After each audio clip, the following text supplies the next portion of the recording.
When we look at Trump's approach to politics, it is impossible to separate it from performance. Politics for him is not just the act of governing, of debating policies, or of leading a nation in the traditional sense. It is theater. It is spectacle. Every moment is staged to capture attention, every conflict dramatized to heighten emotion, every appearance treated as an episode in an ongoing show. Division is not a byproduct of this theater, it is the plot itself. Without division, the drama loses its intensity, the story loses its urgency, and the audience loses interest. He understands something many traditional politicians overlook. People are not only voting with their minds, they are following with their emotions, and emotions are more easily stirred by performance than by policy details. Think of a rally. It is structured less like a political gathering and more like a live event. There are rhythms, pauses, call and response exchanges, a narrative arc that builds toward climax. The audience is not passive, they are participants in the script. They cheer on cue, they chant slogans, they become actors themselves. Trump knows how to command a stage, how to provoke reaction, and how to hold attention in a world drowning in distractions. And what keeps people watching again and again is the drama of conflict, the creation of a villain, the drawing of lines, the feeling that the stakes are life and death. This is why division is central. In performance, tension is what makes the audience lean forward in their seats. Conflict is the lifeblood of storytelling. Without an enemy, there is no hero. Without crisis, there is no need for resolution. Trump continually casts himself as the embattled protagonist, surrounded by corrupt elites, fake news, and foreign threats. His supporters do not merely agree with his policies, they are swept into the drama. They see themselves as part of his story, fighting on his side against a common enemy. And once people are invested in a story, they defend it not with reason, but with loyalty. What makes this dangerous is that the theater doesn't end when the lights go out or when the rally disperses. The stage is everywhere. Television, social media, conversations at dinner tables. The drama follows people home, shaping their sense of reality, reinforcing who belongs and who doesn't. Division, once performed, becomes lived. People begin to act it out in their own lives, carrying the script into relationships, workplaces, and communities. The political theater seeps into the culture, and what was once spectacle becomes the atmosphere we all breathe. This is why it's not enough to dismiss Trump's theatrics as mere showmanship. The show has consequences. It reshapes perception, it deepens polarization, and it leaves scars on the collective psyche. The theater of division is not simply entertainment. It is governance by performance, where policy takes a backseat to spectacle, and where unity is sacrificed for applause. And so the real question for us is this: will we remain passive spectators, content to be entertained even as the stage consumes the society we share? Or will we step back from the spectacle, see it for what it is, and refuse to let division be the story we live by? Because every performance requires an audience, and the moment we stop playing along, the script begins to collapse. Division thrives when it is applauded, but it dies in silence. At the center of Trump's theater lies something more primal than policy debates or ideological differences. It is the manipulation of identity. Human beings at the deepest level are social creatures who crave belonging. We are drawn to groups that affirm who we are and, perhaps more importantly, who we are not. Trump understands this instinct with precision. He takes the ancient need for belonging and sharpens it into a political weapon, defining identity not by shared values or aspirations, but by opposition to an other. The power of this tactic is that it gives people not just a political choice, but a psychological home, a place where they feel seen, validated, and protected, even if that protection is built on exclusion. When he speaks of real Americans, he is not offering a description, but drawing a boundary. That boundary creates a line between insiders and outsiders, between the loyal and the enemy, between the chosen and the forgotten. And once that boundary is accepted, everything else flows naturally. To cross it is to betray the group. To question it is to question your own sense of belonging. This is why the division runs so deep, because it is not merely intellectual, it is existential. People are not just defending a political candidate, they are defending the very community in which they feel anchored. Psychologically, this mechanism is powerful because identity is sticky. Once a person attaches their sense of self to a cause, it is no longer about evidence, no longer about facts or policy outcomes. It becomes about loyalty. To disagree is to risk isolation, to risk exile from the tribe. That fear of exclusion often overrides reason, making people double down even when the narrative shows cracks. And here lies the genius of Trump's performance by continually reminding his followers of who the enemy is. Immigrants, elites, journalists, opponents. He strengthens the us by magnifying them. Without the enemy, the tribe loses cohesion. With the enemy, it feels unbreakable. This manipulation of identity also explains why division persists even outside the political arena. Families are torn apart not just because they disagree about tax policy or healthcare, but because their sense of who they are is now tied to one man's narrative. A vote becomes a statement of loyalty.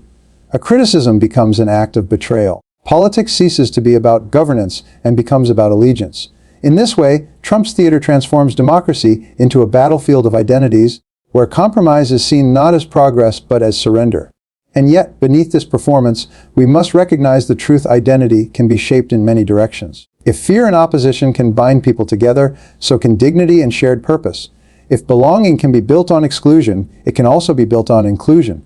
The script is not permanent. It is chosen, but it requires us to see clearly that our need for belonging has been exploited, that we have been cast into roles designed to divide us. The challenge, then, is not only to reject the enemy narrative, but to reclaim our sense of identity from it. Because if we allow ourselves to be defined only by who we oppose, then we have already surrendered the stage. And the deeper truth is this: the real strength of a people is not in how fiercely they can exclude, but in how courageously they can include. Fear is the most reliable instrument in Trump's theater of division. Unlike hope, which requires patience and vision, fear demands immediate attention. It activates the most primal parts of the human psyche, narrowing perception and heightening emotion. When people are afraid, they do not analyze, they react. They cling more tightly to whatever promises safety, even if that promise is little more than a performance. Trump has mastered this dynamic, turning fear into the binding agent that keeps his audience not just engaged, but dependent on the drama he creates. Think about how often his rhetoric amplifies threats. Immigrants are not simply newcomers, they are invaders. Opponents are not just rivals, they are enemies. Journalists are not critics, they are traitors. By inflating the scale of danger, he transforms ordinary political disagreements into existential struggles. And once politics is framed as survival, every gesture, every speech, every policy becomes charged with urgency. Division then feels not only justified but necessary. People are willing to overlook contradictions, ignore corruption, even excuse cruelty, because in the logic of fear, survival always overrides morality. Psychologically, this tactic works because fear simplifies the world. Complex issues like economic inequality, global trade, or healthcare reform are difficult to grasp and slow to resolve. But fear collapses these complexities into a simple narrative: they are coming for you, and I am the only one who can stop them. In that moment, the messy shades of gray disappear. There is only black and white, us and them, safety and danger. And when reality is reduced to this binary, loyalty to the leader becomes not just reasonable, but inevitable. But fear has another effect, one even more insidious: it isolates. When people live in fear, they withdraw from those who think differently, suspecting them of being part of the threat.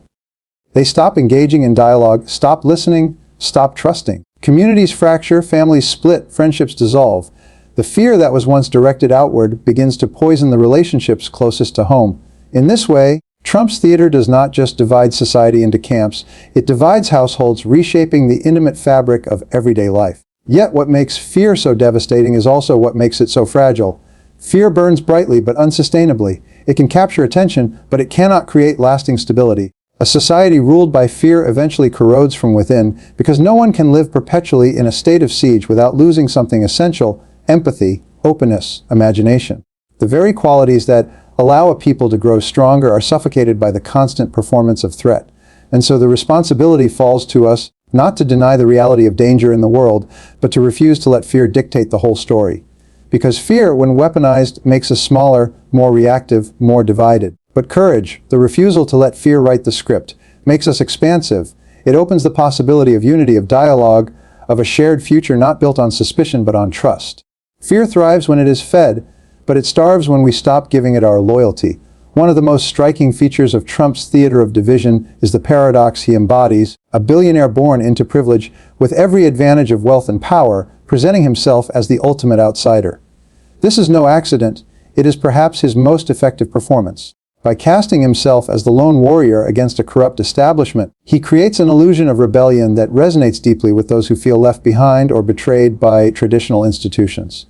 The irony, of course, is that the supposed enemy he rallies against, the elite, the powerful, the untouchable, describes his own background. Yet in the logic of theater, perception matters more than reality, and he has mastered the art of convincing people that he is on their side against forces larger than themselves. This illusion works because people yearn for a hero who appears to stand against the system. Many citizens, disillusioned by politics that seem stagnant and corrupt, are desperate for someone who claims to break the rules, to speak the unspeakable, to act without fear of convention. Trump's wealth, instead of exposing him as part of the establishment, becomes recast as proof of independence. He cannot be bought, his supporters argue, because he already has everything. His vulgarity and disregard for tradition, rather than discrediting him, reinforce his image as a man unshackled by political correctness, someone finally willing to fight the fight that others are too timid to wage. Psychologically, this inversion is powerful because it gives ordinary people a sense of participating in something larger than themselves. By aligning with him, they feel as though they are part of a rebellion, a movement that defies the very structures that have long ignored their voices. It transforms resentment into purpose, frustration into pride, and in this drama, division is not just a tactic, it becomes a badge of honor. To be hated by the so-called establishment is proof of authenticity. To be criticized by the media is evidence of truth. Every attack against Trump, in the eyes of his followers, becomes validation that he is fighting for them. But illusions, no matter how convincing, carry a cost. This particular illusion narrows politics into a zero-sum struggle where compromise is seen as weakness and cooperation as betrayal. It deepens the divide between citizen and institution, weakening trust not only in the establishment but in democracy itself. For when the outsider convinces people that the entire system is corrupt except for him, the stage is set for a dangerous form of loyalty not to principles or laws, but to a personality. And here lies the subtle brilliance of Trump's theater. By portraying himself as the underdog, he gains the moral authority of rebellion while wielding the full power of privilege. It is a performance that blurs reality and illusion until people no longer question the contradiction. They do not see a wealthy insider playing the role of outsider. They see only a fighter who, against all odds, promises to carry their grievances into battle. The challenge for us is to recognize this paradox for what it is, a performance designed to captivate, not liberate. Because true rebellion is not about following a powerful man who claims to be your savior. It is about reclaiming your own agency, your own voice, and refusing to let illusion stand in place of truth. And the truth is this: no man can be the embodiment of rebellion when his power depends on your unquestioning loyalty. One of the most corrosive effects of Trump's theater of division is the erosion of shared reality. For any society to function, there must be a baseline agreement on what is real, what facts are trustworthy, what institutions can be relied upon, what truths are self-evident. When that foundation is stable, disagreements can be argued within a common frame of reference. But when truth itself becomes negotiable, when every fact is called into question, the very possibility of dialogue collapses. And this is precisely where Trump's performance has been most effective, not in persuading people of one singular truth, but in destabilizing the idea that any truth exists beyond loyalty to him. This erosion happens subtly. It begins with attacks on the media, labeling them fake news, discrediting them not by disproving facts but by sowing doubt about their motives. It spreads to institutions, courts, intelligence agencies, even elections, where suspicion is cast on outcomes that do not serve him. The logic is simple: if it benefits Trump, it is true; if it challenges him, it is false. This inversion flips reality on its head, leaving followers trapped in a narrative where the leader is the only trustworthy source of truth. Psychologically, this tactic is devastatingly effective. Human beings are not built to thrive in uncertainty. When the ground beneath us feels unstable, we grasp for something firm, even if it is fragile or false. By dismantling trust in objective sources of truth, Trump positions himself as the last pillar standing, the one voice that claims to cut through the chaos. For many, this becomes comforting. To surrender complexity for certainty, even if it is illusion, feels safer than navigating a fractured reality. But the cost of this comfort is immense. Once truth becomes fragmented, society splinters into echo chambers, each group living in its own constructed reality. Dialogue turns impossible because there is no longer a shared language to discuss issues. You are not merely disagreeing with someone's opinion, you are confronting an entirely different version of reality. And when reality itself is divided, reconciliation becomes nearly unimaginable. This erosion of shared truth is not just a political strategy, it is a philosophical assault. It undermines the Enlightenment idea that truth can be discovered, tested, and agreed upon through reason. It reduces truth to power, where what is real is simply what the strongest voice declares. And in such a world, democracy falters, because democracy requires more than ballots. It requires a collective agreement on reality itself. Yet even in the face of this distortion, there remains a responsibility on us. We cannot passively accept the fragmentation of truth as inevitable. We must resist the seduction of certainty offered by performance and return to the harder work of seeking reality together. That means listening critically, questioning relentlessly, and refusing to let allegiance override evidence, because if truth dies, division becomes permanent. But if truth is defended, patiently, persistently, courageously, then even the deepest fractures can begin to heal. The survival of democracy depends on our willingness to guard reality itself. Trump's theater of division is not merely a tactic for winning elections.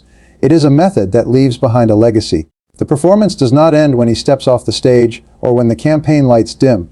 Division, once inflamed, has a way of outlasting its creator. The lines he has drawn, the mistrust he has amplified, the enemies he has named, these continue to echo long after the actor leaves the spotlight. And this is what makes his theater so powerful and so dangerous. It embeds itself in institutions, in culture, in the very way people view one another. We must understand that division is self-perpetuating. Once suspicion takes root, once families are fractured by politics or communities are split by ideology, healing does not happen overnight. The suspicion lingers. People remember the insults, the betrayals, the sense of being cast into opposing camps. Trump has built his movement on these fractures, ensuring that even if his direct influence wanes, the architecture of division remains. That is his true legacy, less about policy achievements, more about a cultural reprogramming that normalizes hostility as the language of politics. Philosophically, this is a profound shift. For centuries, the idea of democracy rested on the possibility of common ground, the belief that despite differences, citizens could come together around shared values. What Trump's theater leaves behind is a society where common ground feels unreachable, where unity seems naive, where conflict is assumed to be the natural state of political life. And when people internalize that belief, they unconsciously continue to play their roles in the drama long after the curtain should have fallen. But here is the paradox: while division is his legacy, it does not have to be our destiny. A performance, no matter how convincing, requires an audience willing to believe in it. The moment people recognize the script, the illusion loses power. The divisions may remain, but they no longer have to define us. The challenge is not to erase the scars. Scars, after all, are permanent, but to ensure they do not dictate the future. This requires more than passive hope.